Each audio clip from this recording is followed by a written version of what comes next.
माफ की हमने प्रार्थना की है। यहाँ भी अब मैया विकराल रूप में भरत जी की रक्षा करने के लिए प्रकट हो गई और जोरों से नाचने लगी, क्रोध करने लगी, सारे दैत्यों का संहार करने लगी।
बोलिए काली मैया की। और बहुत सुंदर आपने मां काली का दर्शन किया।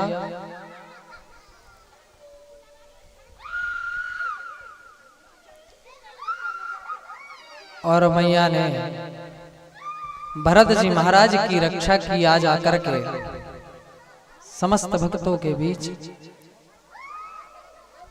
थोड़ा सा जल उतार करके तिलक कर दीजिए, जल उतार दीजिए और थोड़ा सा तिलक कर दीजिए।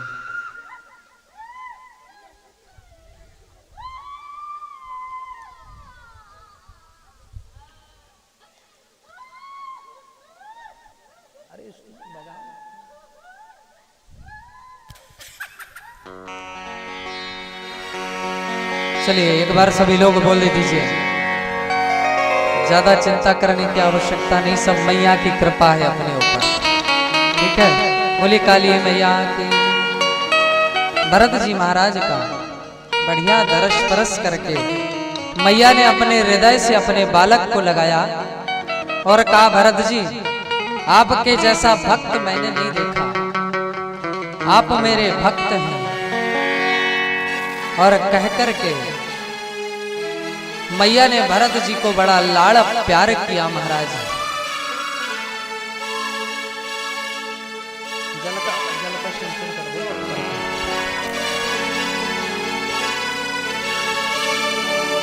बाज रही मोरी मैया की पहनिया, बाज रही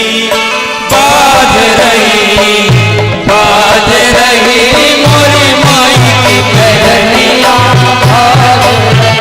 हाँ बाज रही मोरी माई की पहनिया, बाज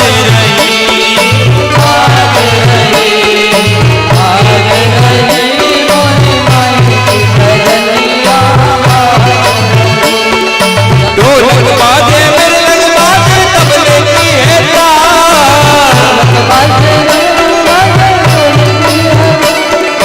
भोले बाबा डमरू बजावे नाचत दे दे ताल, बाज रही मोरी माई की पहनिया, बाज रही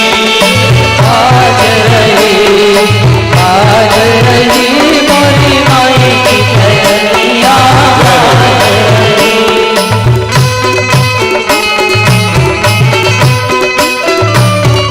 जय हो मैया।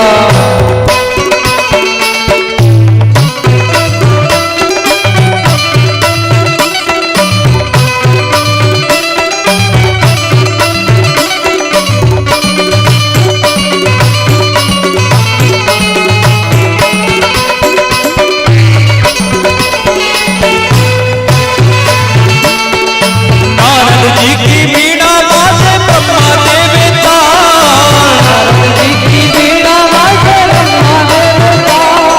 नारद जी की बीड़ा बाजे ब्रह्मा देवता, और विष्णु जी को शंख बजावे देवो होवे मगन, आज आवाज रही मोरी माई की पहनिया, बाज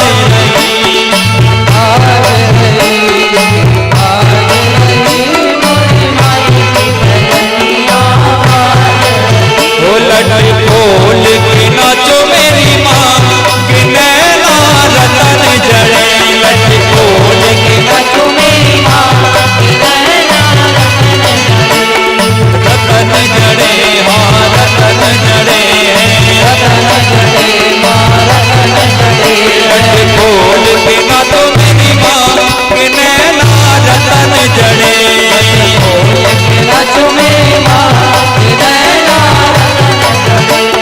कहाँ लगा दो मैया बेला रे चमेली, चंपा रे चमेली, बेला रे चमेली, अरे कहाँ लगा दो मेरी माँ के बन के बढ़िया,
राधे राधे बोलना पड़ेगा।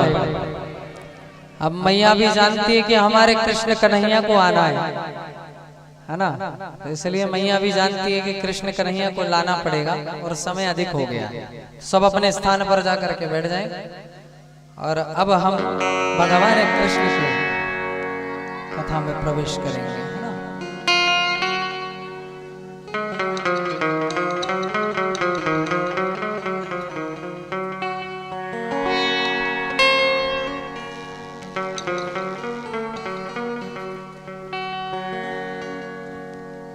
चलिए, मैया से निवेदन है कि कोई कष्ट है तो बोल दें, पर वो ना करें, क्योंकि अब कन्हैया को लाना है तो विच्छेद ना हो कथा में।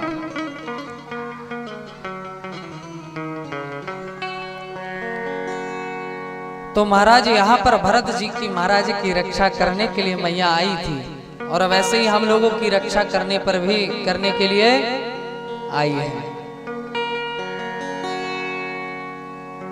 अब भरत चरित्र को सुन करके राजा परीक्षित ने कहा कि महाराज सुखदेव से कि महाराज अब मैं समझ गया हूं कि भक्ति में वो सामर्थ्य है कि मेरे ठाकुर को, मेरे परमात्मा को अपने भक्तों के लिए धराधाम पर आना पड़ता है।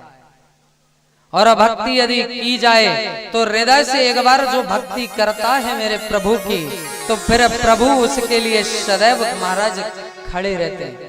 भगवान कहते हैं कि एक पग आगे तो बढ़ा करके देख, मैं 3 पग ना बढ़ाऊं तो कहना। लोग मुझे अपना सब कुछ सौंपते नहीं हैं, खुद करने का प्रयास करते हैं, इसलिए कार्य बिगड़ता है। पर एक बार मुझे सौंप देंगे तो महाराज बिगड़ने वाला कार्य भी बन जाएगा। और प्रभु के हवाले एक बार करके देखो। केवल आरती में कहते हो ना आप लोग कि तेरा तुझको अर्पण क्या लागे मेरा, क्या कहते हैं हम लोग कि तेरा तुझको अर्पण क्या लागे मेरा। तो महाराज कहना नहीं है, केवल ये भाव रखना है कि प्रभु आपका ही सब कुछ है, आपको अर्पण है, मेरा क्या जाता है, अब आप आगे संभालिए जो संभालना। जब परीक्षित ने ऐसा सुना तो सुखदेव जी से कहा, महाराज आपने बताया प्रभु आते तो हैं, पर क्यों इस धराधाम पर आते हैं ये भी बतलाइए। परीक्षित ने उत्तर दिया, महाराज भगवान इस धराधाम पर इसलिए अवतरित होते हैं। कब अवतरित होते हैं तो कहा, जब जब होय धर्म की हानि, जब जब होय धर्म की हानि, बाढ़े असुर अधम अभिमानी, बाढ़े असुर अधम अभिमानी। जब जब होए धर्म की हानि, जब जब होए धर्म की हानि, बढ़े असुर अधम अभिमानी, बढ़े असुर अधम अभिमानी।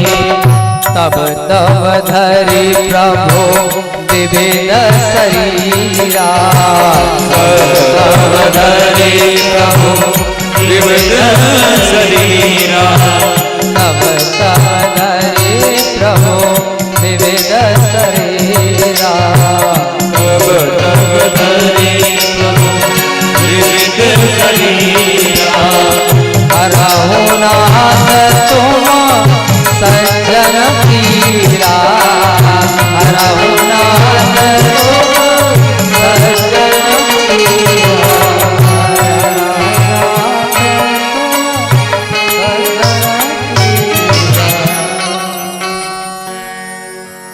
सुखदेव जी कह रहे हैं परीक्षित से कि भगवान का इस धराधाम पर कब अवतारण होता है, तो कहा जब जब हुए धर्म की हानि, जब जब धर्म की हानि होगी इस संसार पर, जब जब अधर्मी बढ़ने लगेंगे, तब तब धरि प्रभु विविध शरीरा। तब तब भगवान विविध शरीर में रूप धारण करके अपने भक्तों के लिए इस पृथ्वी पर आएंगे और अवतरण लेंगे। जब जब अधर्म होगा तब तब धर्म की रक्षा करने प्रभु आएंगे। और विप्राणाम साधूनाम विनाश दुष्कृताम, विप्रो यानी ब्राह्मणों की और गौ की रक्षा करने के लिए मेरे ठाकुर आएंगे। क्यों? क्योंकि महाराज यदि धर्म किसी से जीवित है तो वो केवल गौ ब्राह्मण हितार्थाय जगत धाराय हेतवे। यदि जगत को धारण करने वाले कोई हैं और कलयुग में यदि आपका कोई साथी है, धर्म का साथी है, तो का गौ और दूसरा ब्राह्मण। ये कलयुग में देव स्वरूप है और जब जब इनके ऊपर अत्याचार होंगे, जब जब अधर्म बढ़ेगा तो मैं धर्म की स्थापना करने के लिए आऊंगा, मेरे भक्तों की रक्षा करने के लिए धराधाम पर आऊंगा। परीक्षित ने पूछा, महाराज आपने बहुत अच्छा बताया, तो कहिए अब मैं जिनकी कथा सुनना चाहता हूँ वो मेरे कृष्ण कब आएंगे, कैसे हुए थे, मैं जानना चाहता हूँ। सोई परीक्षित को सुखदेव जी महाराज ने कहा कि देखो 24 अवतारों में भगवान के 2 अवतार मेन हैं। 24 अवतारों में से 2 अवतार प्रमुख क्यों हैं? क्योंकि 2 अवतार भगवान के पूर्णा अवतार कहे गए हैं। कौन से? पूर्णा अवतार, जो पूर्ण रूप में हैं, जिन्होंने आया लीला की, भगवान का भक्तों को दर्श स्पर्श कराया। कौन कौन से? एक राम अवतार और दूसरा कृष्ण अवतार। तो राम कृष्ण दऊ एक है, अंतर नहीं निमेश, इनके नयन विशेष हैं, इनके नयन चपल विशेष। का महाराज दोनों एक ही हैं। राम आए थे तो हमें क्या सिखाया? मर्यादा सिखाई। क्या सिखाया? मर्यादा। मर्यादा पुरुषोत्तम राम है। और कृष्ण कौन है? कृष्णम वंदे जगत गुरु। कृष्ण जगत गुरु है। राम ने जो किया है, राम ने जो किया है वो हमें करना चाहिए जीवन में।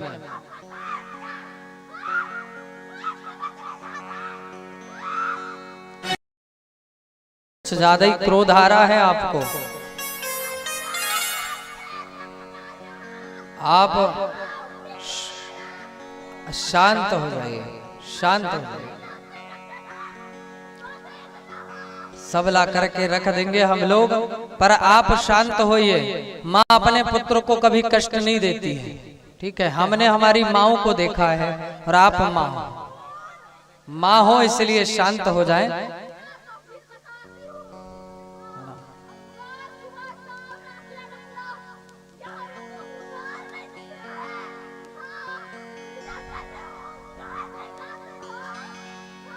शांत रहिए। रोज हवन होता है, पर हमारे जहां आपका निवास है वहां होता है, इसलिए शांत हो जाइए। राधे राधे बोलना पड़ेगा। तो महाराज राम क्या है? मर्यादा पुरुषोत्तम है। कौन है? मर्यादा पुरुषोत्तम है। राम के जीवन से हमें सीखना चाहिए कि कैसे मर्यादित होकर के चलना है। राम जन्म हमें सिखाता है क्या मर्यादा में चलना, जीवन को जीना। और कृष्ण और भागवत जी क्या सिखाती है? मरना। क्या सिखाती है?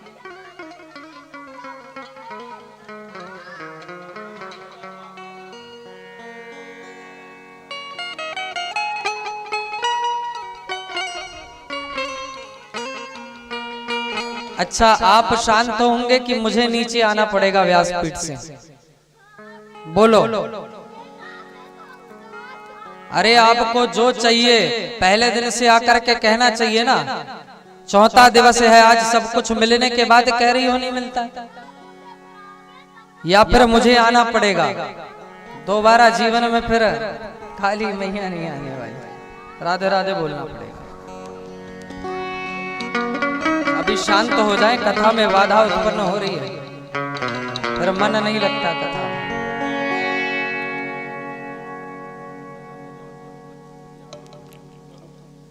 अब महाराज ये मर्यादा पुरुषोत्तम क्यों है और कृष्ण ने जो कहा क्यों मानना चाहिए? देखो, कृष्ण ने जो किया है वो हमें करना नहीं है। कृष्ण ने जो कहा है उसको मानो, और राम ने जो किया है उसको जीवन में उतारो और करो। राम ने क्या किया है? राम क्या करते थे? मर्यादित थे, मर्यादा पुरुषोत्तम थे। रोज प्रातः काल उठ करके अपने माता पिता गुरु के चरणों पर शीश नवाते थे। क्या करते थे? प्रातः काल उठी ये रघुनाथा, प्रातः काल उठी ये रघुनाथा, गुरु माता पिता नवावै माता, माता पिता गुरु नवावै माता।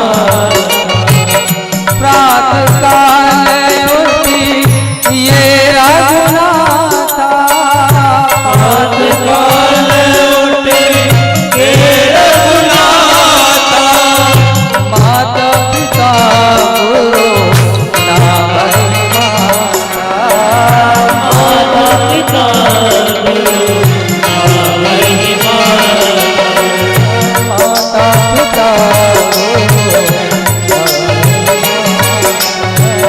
माता पिता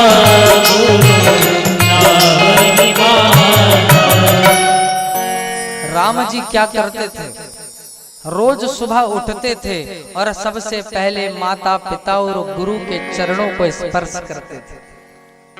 राम जी परमात्मा जरूर थे, पर ठाकुर जी ने शिक्षा देकर के गए कि हमें जीवन में क्या करना चाहिए, किसका सम्मान जीवन में करना चाहिए। राम ने जो चरित्र किया है वो मर्यादित है, इसलिए राम के चरित्र को अपना लो, कृष्ण के चरित्र को मत अपनाओ।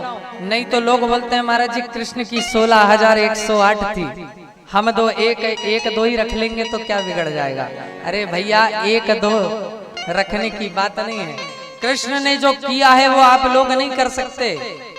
कृष्ण ने तो अपनी इस कर्णिका उंगली पर गोवर्धन को उठाया था। आप लोग इतना सा पत्थर उठा करके बता दो, नहीं उठा पाओगे। और कहते हो कि महाराज एक दो करने की बात, अरे महाराज वो कृष्ण थे, उन्होंने जो किया है वो शिक्षा देने के लिए किया है। इसलिए कृष्ण के चरित्र को मत अपनाओ, घरों में महाभारत मत लाओ। यदि घर में लाना है तो राम चरित्र को लाओ। और कृष्ण ने जो गीता में उपदेश दिया है उन उपदेशों का अनुसरण करो। गीता में हमारे जितने भी मानव जीवन की सारी समस्याएं हैं ना, उनका सबका हल दिया है। नित्य हमें गीता का पाठ करना चाहिए, रोज भागवत गीता पढ़नी चाहिए, सारी समस्याओं का हल मिल जाएगा। जो भगवान कृष्ण के लिए ने जो कहा है, इसलिए इन्हें जगत गुरु कहा गया और इन्हें इसलिए मर्यादा पुरुषोत्तम कहा गया। जीवन जीना है तो राम के जैसे जियो, और जीवन को बनाना है तो कृष्ण सीख करके बना लो कि कैसे बनाना है। राधे राधे बोलना पड़ेगा। तो सुखदेव जी ने परीक्षित को मात्र चतुश्लोकी राम कथा का, पहले राम का चरित्र आप लोगों को श्रवण कराते हैं, तो राम का चरित्र श्रवण कराया और कहा महाराज गुरुवर ते तृप्तराजो व्रचर धनुवनम पदम पादव्या प्रियाया पाणिस परसानु समानाभ्याम विदापतनिगो जोर्नो वदसेतु दर्णम रावणमर्दनम।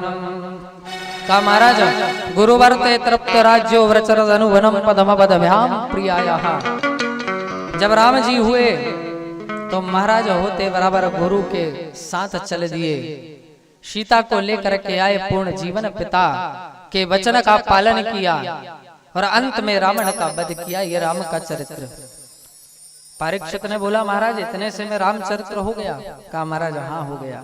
कृष्ण चरित्र को भी 4 श्लोकों में परीक्षित ने कह दिया। कहा कृष्ण कथा भी खत्म। परीक्षित ने कहा महाराज रुको, अरे राम का चरित्र वाल्मीकि जी ने सुनाई दिया था, सब जानते हैं, पर मैं जिस कृष्ण को बचपन से ढूंढ रहा हूँ उसका चरित्र ऐसे नहीं सुनूंगा। उनका चरित्र विस्तार से सुनूंगा कि कृष्ण क्यों आए, कैसे आए और आकर के किन लीलाओं को किया है। तो कहा महाराज ठीक है, ऐसा है तो कृष्ण चरित्र को सुनाता हूं। और यहां से कृष्ण चरित्र प्रारंभ किया। महाराज कहते हैं कि कृष्ण वंश चंद्र वंश है। चंद्रमा ब्रह्मा के एक मानस पुत्र हुए जिनका नाम हुआ अत्रि जी महाराज। ये सप्त ऋषियों में से एक है।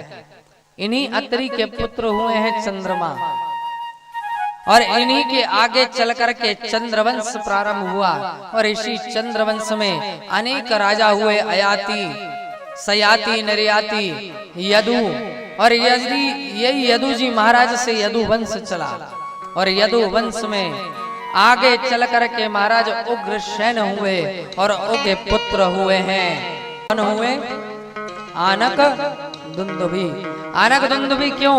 क्योंकि जब ये हुए थे तो आकाश में दुंदुभियां बजने लगी, आकाश में ढोल नगाड़े बजने लगे, तो इनका नाम आनक दुंदुभी रख दिया। और यही वसुदेव जी महाराज है। कौन? वसुदेव। और इन्हीं वसुदेव के कृष्ण हुए। कृष्ण ने इन्हीं के यहाँ जन्म लिया। तो कहा महाराज कैसे, क्यों हुआ? तो कहा भैया ये वसुदेव का विवाह महाराज कंस,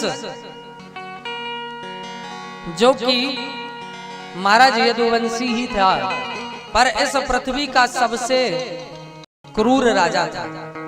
इस राजा की एक बहन थी जिसका नाम देवकी था। क्या था?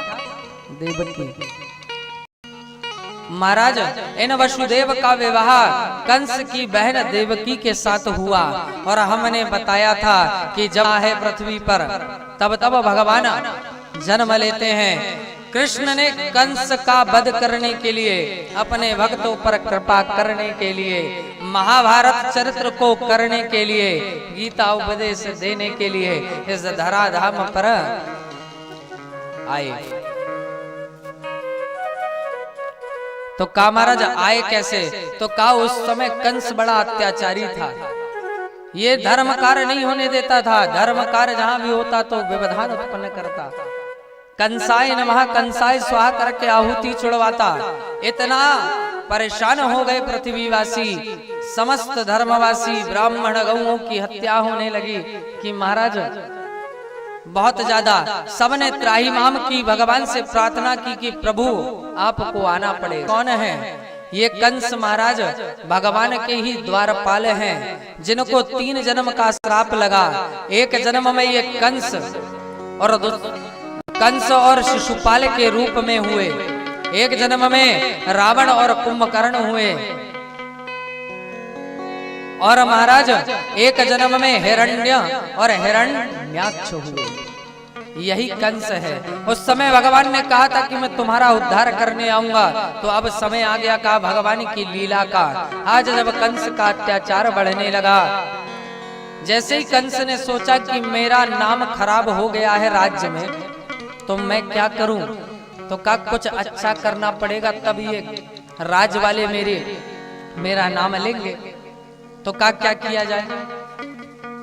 तो कहा एक काम करता हूं, मेरी एक बहन है, उसका आता हूं, सब राजवासियों को बुलाऊंगा, तो मेरा बड़ा नाम होगा कि देखो कंस सुधर गया है। अपनी बहन का विवाह करवाता है, अपनी बहन का विवाह खुद करवाए रहा है। महाराज कंस ने सोचा कि विवाह किससे करवाया जाए। तो कंस का ही मित्र कौन है?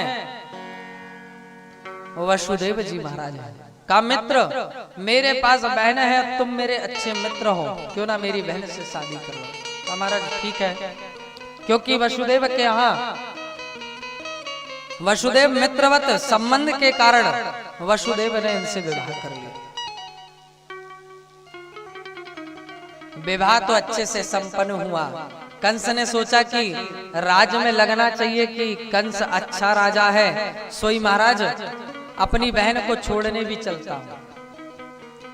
सोई कंस अपनी बहन को छोड़ने के लिए अपने बहन के ससुराल को गया और दोनों बहन और जमाई को बिठा ले लिया रथ में और जा रहा था कि रास्ते में आकाशवाणी हो गई और आकाशवाणी ने कहा कि अरे कंस, तू कहां जाता है? तेरे पाप का घड़ा भर चुका है और अब तू पुण्य करना चाहता है, लोगों को दिखाना चाहता है कि तू बड़ा अच्छा राजा है। सुन, तेरे पाप का घड़ा भर चुका है, अब तू कितना भी पुण्य कर ले तो कुछ होने वाला नहीं है। और सुन, तुझे अब मरना पड़ेगा। तू अहंकार में जी रहा है कि तुझे मारने वाला कोई इस संसार में नहीं है। तो ये जो तेरी बहन जिसकी शादी तूने की है ना, इसी के गर्भ से तेरा काल उत्पन्न होगा। कंस ने कहा कैसे उत्पन्न होगा, कब होगा, कहां होगा? आकाशवाणी ने कहा कि इसी का अष्टम गर्भ, 8वां गर्भ तेरा काल बनेगा और तुझे मारेगा। जैसे ही आकाशवाणी सुनी, कंस ने कहा महाराज अच्छा मेरा काल होगा, मुझे मारने वाला संसार में कोई पैदा नहीं हुआ। देखो हम लोग भी जब हमें मृत्यु का भय हो जाता है ना, तो हम भी ऐसे ही हो जाते हैं। बड़ा बहन बहन करके बड़े अच्छे से विवाह करवाया, खूब दहेज दिया, खूब गले मिल करके रो रहा था, कह रहा था मेरी बहन है, मेरी बहन है, और खूब दिखावा किया। और जब कंस को पता चला कि इसका अष्टम गर्भ मेरा काल है, सोई तलवार लेकर के मारने के लिए होने लगा, काबी से मार डालूंगा। अरे जो मेरा काल है उसे कौन जीवित छोड़ेगा?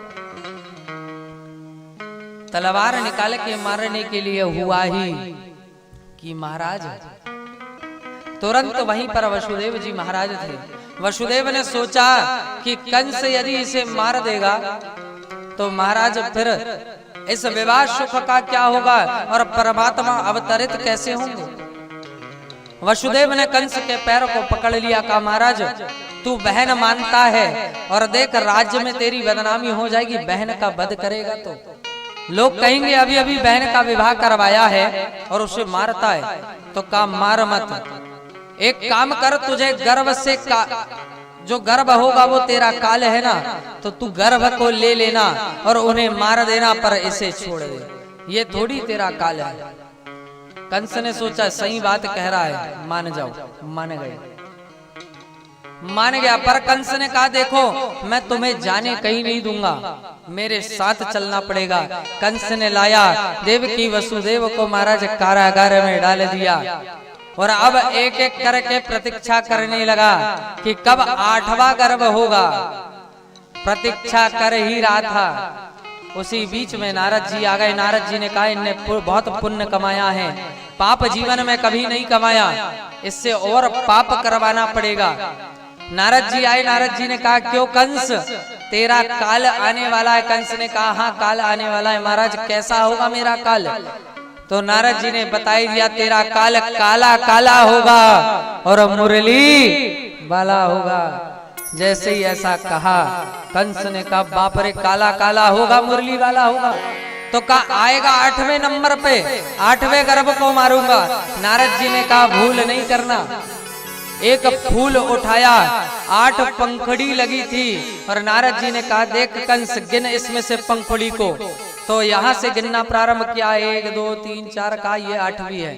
तो कहा देखो 8वां पुत्र काल है। तो नारद जी ने कहा अब उसको छोड़, दूसरी वाली उंगली से 1 करके गिन। दूसरी से गिनना प्रारंभ किया तो 8वीं जो पहली थी वो 8वीं नंबर की हो गई। अब कहा तीसरे से गिन, तीसरी पंखुड़ी से गिन रहा है तो 8वां बालक दूसरा है। तो कहा देख जिस प्रकार ये पंखुड़ी है ऐसे ही प्रकार वो छलिया है, कोई जरूरी थोड़ी है 8वां इधर से गिन चाहे उधर से गिन, कहीं भी 8वां हो जाएगा। कंस ने कहा महाराज अब तो छोड़ना, एक भी बालक को नहीं है।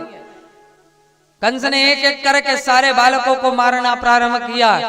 डरता है, काले काले पर्दे अपने महल से हटवाई दिया। यदि दाल में जीरा भी आ जाती है ना तो डर जाता है और जोर से चिल्ला उठता है, का काला काला आ गया, मुरली वाला आ गया। सारे अपने कमरे के काले पर्दे निकलवा दिए। सैनिक जो काले सैनिक थे सारे हटा दिए, का गोरे लग जाओ, दोबारा दिखना नहीं, क्योंकि भय लगता है रात में निकलता है तो कहता है महाराज। जैसे ही इतना भयभीत तो हो गया है कंस, एक एक करके महाराज 6 पुत्रों को मार डाला।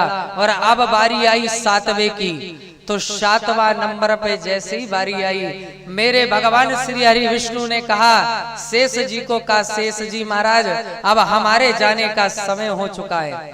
तो कहा प्रभु कहिए, का पर रुको, का आप नहीं जाओगे इस बार पहले। शेष ने कहा कि राम जन्म में मैं छोटा बन करके आया था, जीवन भर सेवा की आपकी, और जो कहता था आपने कभी नहीं माना, पर इस बार आपसे बड़ा बन के जाऊंगा तो आपको डांट भी लगाऊंगा और मेरी सुनना भी पड़ेगा।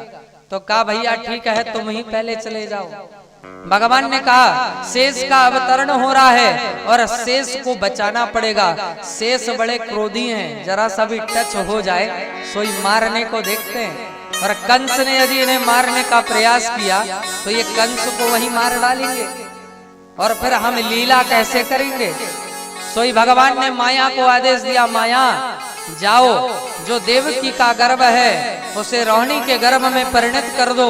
संकर्षण विधि द्वारा माया ने रोहिणी के गर्भ में ले जाकर के देवकी के गर्भ को किया और रोहिणी के गर्भ को देवकी के गर्भ में डाल दिया। इस प्रकार बलदाऊ जी महाराज नंद भवन में रोहिणी के गर्भ में पहुंच गए। इसे कहते हैं संकर्षण विधि। तो ये संकर्षण नाम भी हुआ बलदाऊ जी महाराज का। अब आने वाला है 8वां, और जब 8वां आता है तो आपको पता है कि राम जन्म में आए थे तो शूर 1 महीने के लिए रुक गए थे, क्योंकि मेरे सरकार आने वाले हैं। कौन?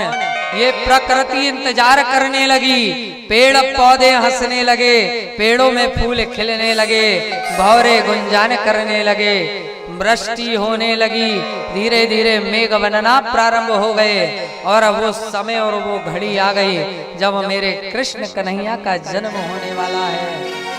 और महाराज ऐसी सजावट हो रही है पूरी प्रकृति में, मानो पूरी प्रकृति इतनी प्रसन्न है, अपने ठाकुर को देखने के लिए तरस रही है। कहा भगवान एक तो वैसे ही आते नहीं, दर्शन देते ही नहीं, और जब आते हैं और लीला करते हैं तो उससे बढ़कर के कोई आनंद होता नहीं। तो हमें भी आज प्रभु का दर्शन मिलेगा।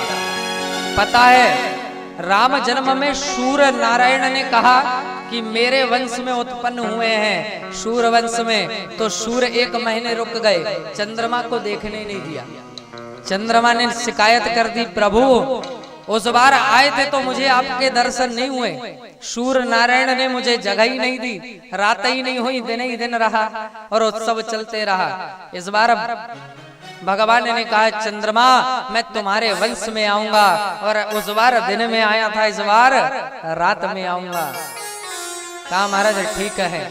तो रात के ठीक 12 बजे भगवान कृष्ण का अवतार होने वाला है। और महाराज इधर प्रकृति सज गई है, समस्त पूरी प्रकृति ऐसी हो गई है कि महाराज जहां देखो ये हवाएं स्वर में बात करने लगी और सब लग गा रही हैं कि सजा दो घर को गुलशन सा। और हम लोग भी पूरा पंडाल को सजाए बैठे हैं ठाकुर की प्रतीक्षा में। तो क्या कहेंगे? सजा दो घर को दुल्हन सा, मेरे सरकार आए। सजा दो घर को गुलशन सा, मेरे सरकार आए।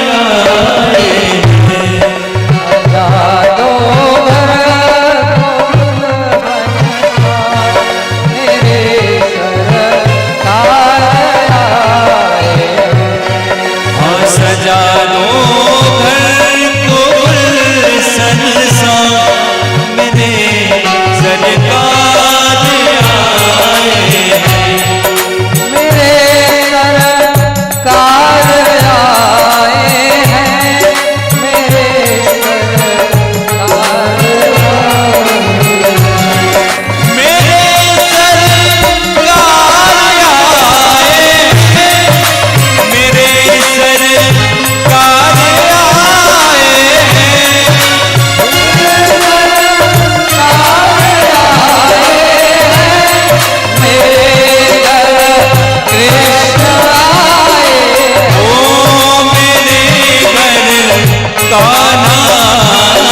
और लगे कुटिया भी दुल्हन सी, लगे कुटिया भी दुल्हन सी, लगे कुटिया भी दुल्हन सी, लगे कुटिया भी दुल्हन सी। हे मेरे सरकार आए हैं सजानों,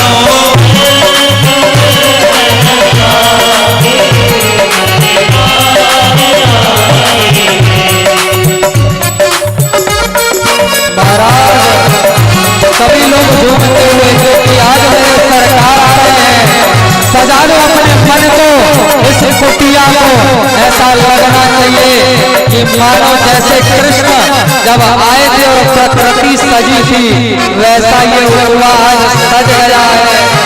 राधे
और बताए वो घड़ी आ गई, रात का 12 बज रहा है और मेघों ने धीमी धीमी वृष्टि प्रारंभ कर दी। मेघ खुश हो रहे हैं, बादल अपनी चाल को थाम करके बैठ गए, हवाएं शोरों की चलने लगी हैं, नदियां उफान पर आ गई हैं, पेड़ अपने आप पुष्प गिराए रहे हैं, सारे वृक्ष हंस रहे हैं, पृथ्वी मुस्कुरा रही है, धूल उड़ाती है। और ठीक रात के 12 बजे मेरे सरकार का अवतरण हो गया। बोलिए कृष्ण कन्हैया लाल की।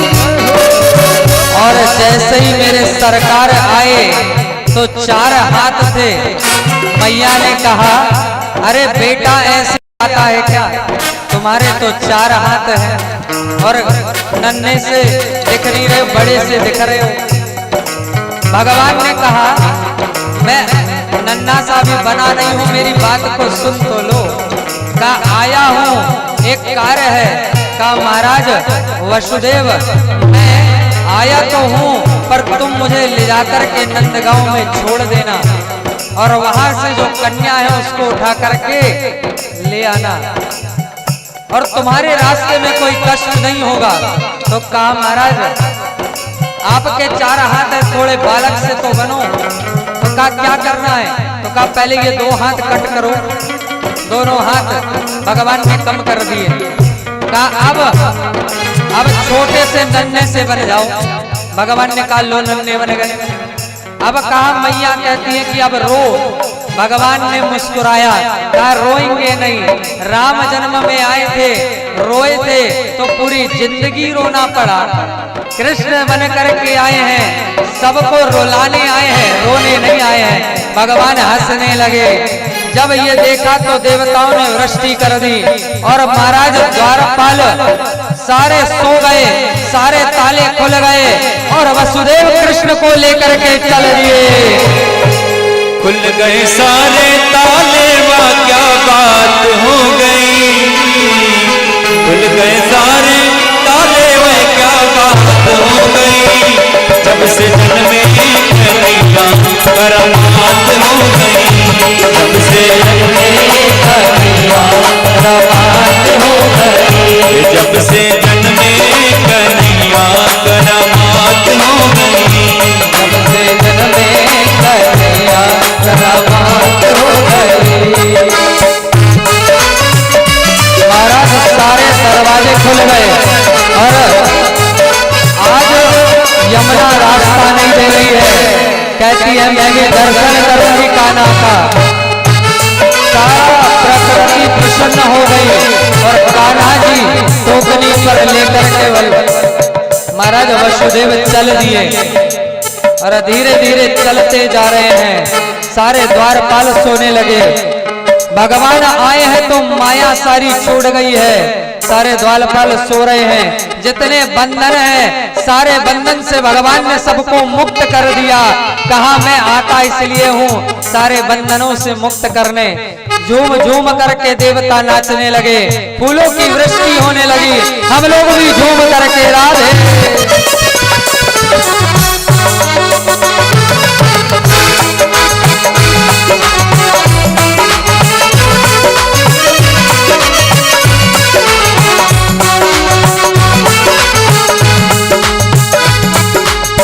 दिखाना जमाना ये गाना, द्वापर का जमाना पुराना।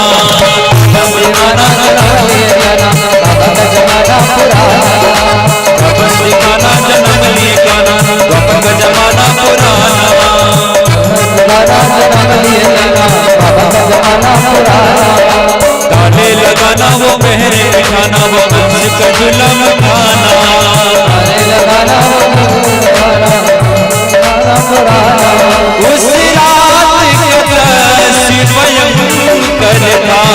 उस रात का भयंकर था।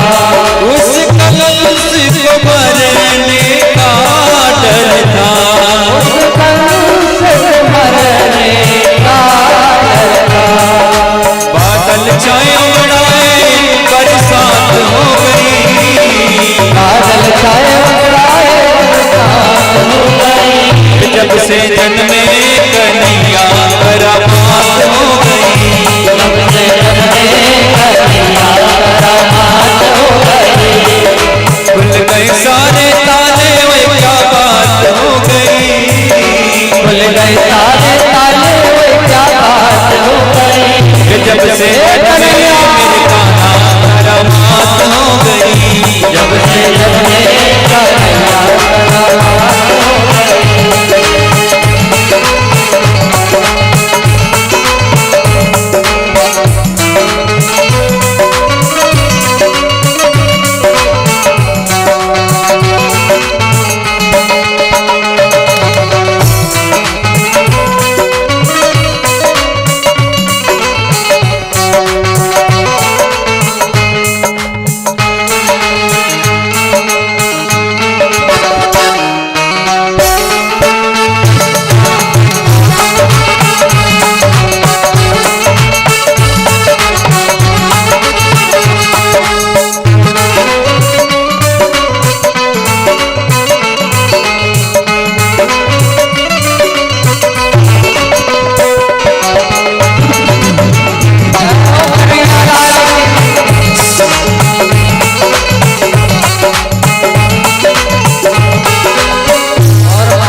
लेकर के वसुदेव जी नंद भवन आ गए और अब नंद भवन में उत्सव प्रारंभ होगा कि नहीं होगा।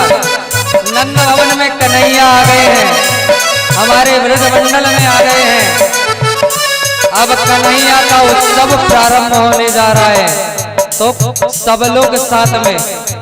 और देखो बधावा कैसे होता है। आज नंदघर आनंद भयो है। तो सब लोग हम यहाँ से एक बार बोलेंगे, आप लोग 2 बार बोलना। नंदघर आनंद भयो, नंदघर आनंद भयो, नंदघर आनंद भयो। और महाराज हम यहाँ से आपको बधाई देंगे, आप लोग भी दोगे, ठीक है। कृष्ण जन्म की सबको बधाई हो, कृष्ण जन्म की सबको बधाई हो, कृष्ण जन्म की सबको बधाई हो। और अब यहाँ से बधावा बटेगा, लड्डू चॉकलेट सब, पर नाचना सबको पड़ेगा। क्योंकि महाराज नंद भवन में, नंदगांव में कोई भी ऐसा नहीं था, सियाने से लेकर के बुजुर्ग से लेकर के बालक तक जिसने नाचा नहीं।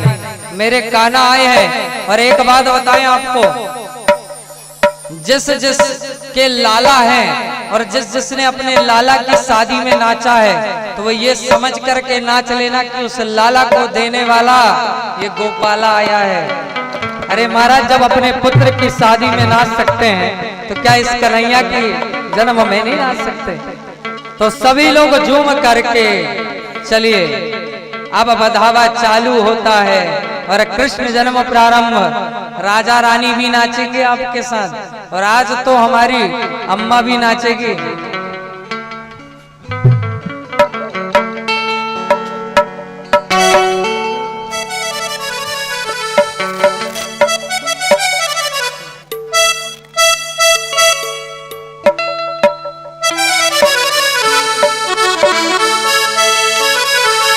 Hello check, hello. अरे झूला झूलन आ गए कन्हैया, झूला झूलन आ गए। अरे झूला झूलन आ गए कन्हैया, अरे झूला झूला झूलन आ गए कन्हैया, झूला झूलन आ गए।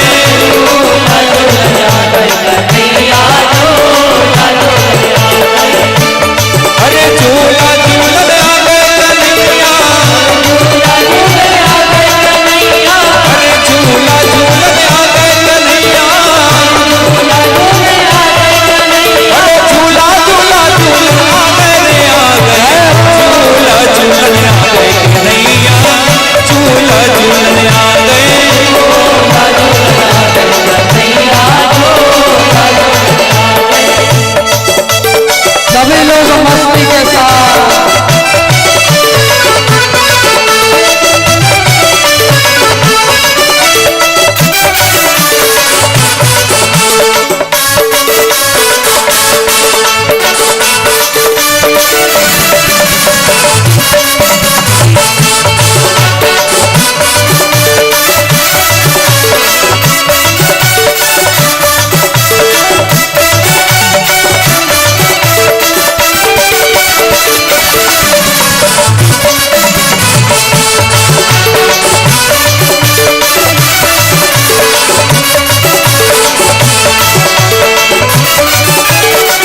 बताए जब कृष्ण का जन्म हुआ था तो दही माखन की कीच मच गई थी महाराज नंदगांव में। इतने लड्डू बटे थे, इतना दही उड़ेला गया था, इतना माखन की कीच बच गई थी। बताओ कैसे कैसे चाहिए चॉकलेट।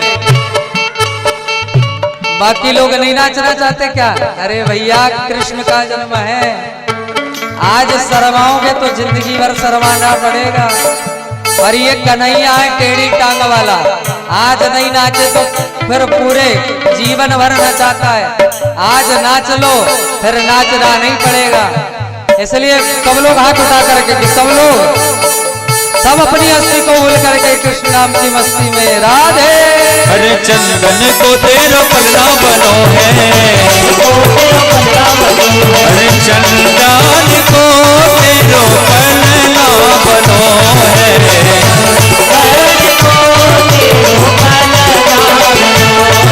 अरे पल्ला बनो है, काला पल्ला बनो है,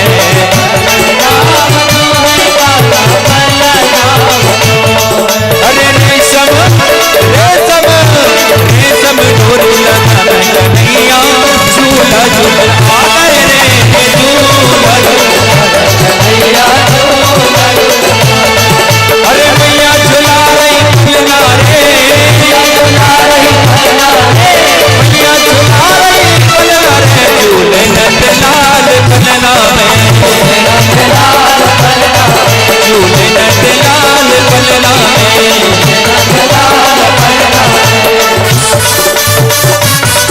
सभी को बधाई हो।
अरे झूला झूलन आ गए कन्हैया, झूलन आ गए रे,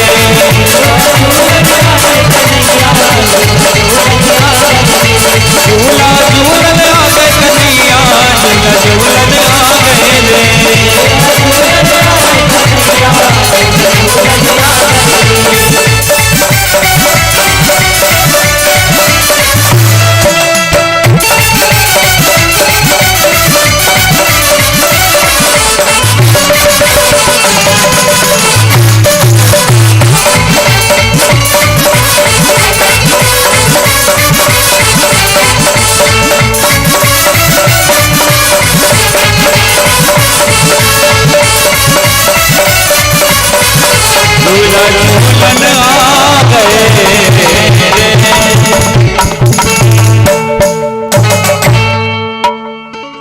अच्छा बताओ, आनंद नहीं आ रहा क्या आप लोगों को?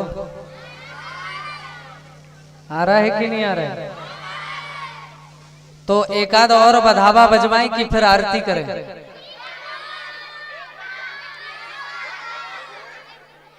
बताएं, सब लोग मिलके कहेंगे तो ठीक। अब देखो उत्सव है, थोड़ा बहुत तो लेट चलता है, वो कोई दिक्कत नहीं, पर सब लोग बताओ कि एक और बधावा होवे कि फिर आरती करें?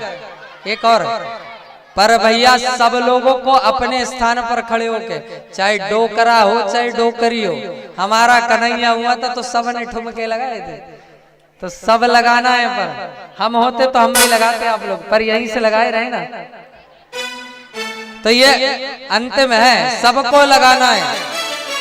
भूल जाओ कि बाजू वाली देख रही है थोड़ी देर के लिए, ये मत सोचना कि बाजू वाली देख रही है, नहीं तो नाच नहीं पाओगे। सबको भूल करके कृष्ण नाम की मस्ती में, है ना। एक बार सब लोग हाथ खड़े करके बोलो, कौन कौन, सब लोग, चलो ठीक है, तो फिर ठीक है। राधे 100 बार बधाई सखियों, अरे लख लख बार बधाई, अरे नंद झुके अंगना में बज रही आज बधाई, नंद झुके आंगन में, नंद झुके आंगन में बज रही आज बधाई, नंद झुके आंगन में, नंद झुके अंगना में बज रही आज बधाई, नंद झुके अंगना में बज रही आज बधाई, ओ बज रही आज बधाई सखियों, बज रही आज बधाई,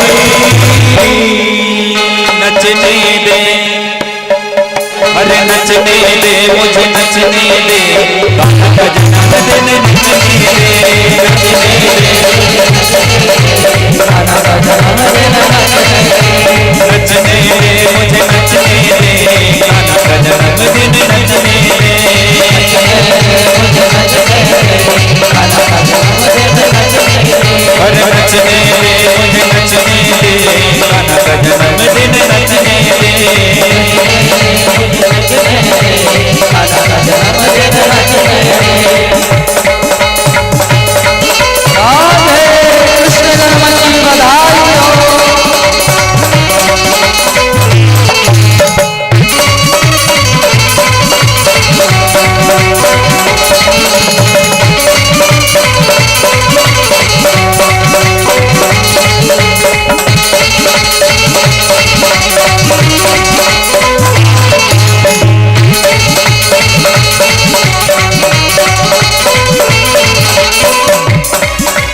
जन्म जन्म की साथ पूरी हुई लाला घर में आया, जन्म के जन्म जन्म की साथ पूरी हुई लाला घर में आया, जन्म जन्म की साथ पूरी हुई लाला घर में आया, नंद भवन होनी हो गई, पवन होनी हो, अरे बेटी हो गया बेटा,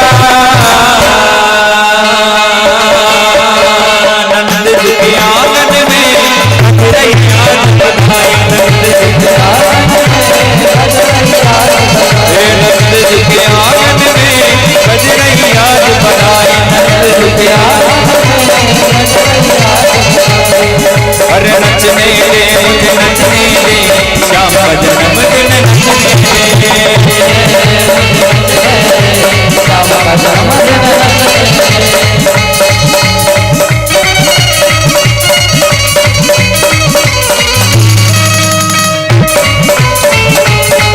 जय हो कन्हैया।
वृंदावन बिहारी लाल की। अब भैया हमारे कान्हा नन्हे से और छोटे हैं, तो उत्सव में थक बहुत गए हैं। अब कान्हा को नींद आ रही है, तो अब कान्हा को सुलाए देते हैं और शयन आरती के माध्यम से कान्हा की आरती करते हैं। और आरती के बाद और जो लोग उत्सव मनाना चाहें फिर भले एक आध भजन में और हो जाएगा। और बाकी उसके बाद सब फिर पालना जिन्हें जुलाना है वो जुला सकते हैं।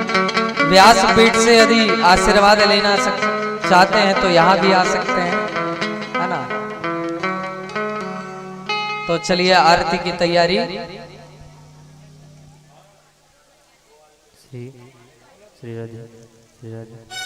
चलिए आरती।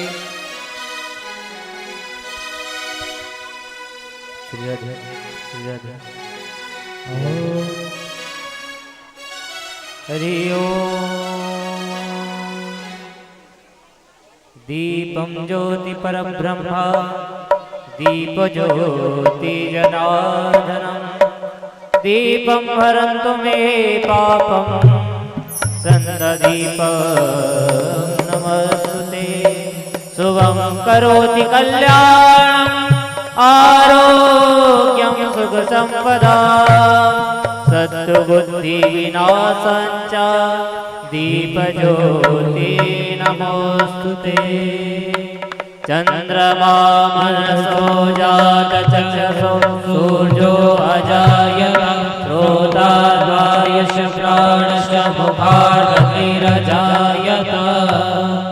इदगुं वै प्रजननं मे अस्तुश्रीरगुं सर्वगणगुं स्वस्त्यात्मसनि प्रजासनि मधुसनि लोकसन्नवसनि अग्निं प्रजां बहुलां मे करोद्वन्नं पयोरेतु अस्मास्तु दत्या। बोलिए वाक्य बिहारी लाल की। Hello hello. हर नैनों में